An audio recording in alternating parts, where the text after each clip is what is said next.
Došlo tam někdy k postřílení vojáků navzájem, protože jedna taková legenda koluje oboru. Ano, to byli ty 4 kluci, co se zastřelili. Aha. Ale to se stalo, a já nevím kdy, to bylo ještě před náma. To muselo být v nějakým tom 70. nějakým 5. roce, tam někde to muselo být. Ale to nebylo v Branišovském lese. Ne? Ne, to se tam nikdy nestalo. To se mluvilo o strážnici číslo 5. A ta strážnice číslo 5 byla v tom, jak se jmenuje. Někde v objektu letiště. Oni ji zrušili. Na Planej? Ano, tam to někde bylo, protože nás jednou poslali v nějaký sklepy a tam se to údajně stalo. Tam byly sklepy zatopený a nějaká opuštěná jako strážnice a údajně tam se to stalo. Aha. Ale já bych neřekl přesně, kde to bylo, ale nebylo to v Branišovském lese. Jo. My jsme u toho místa byli.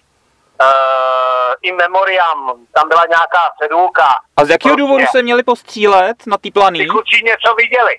Aha. Ale oni tehdy říkají, že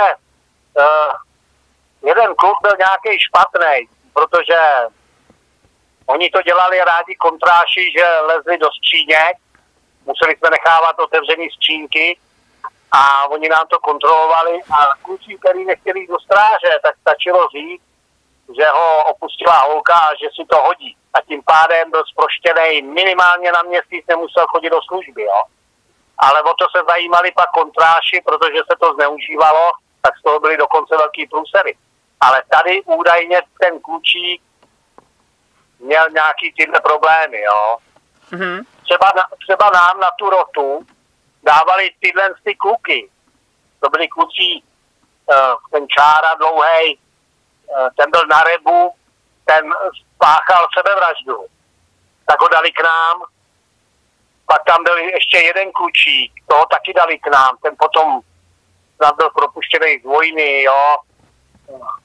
Byl nějaký labilní.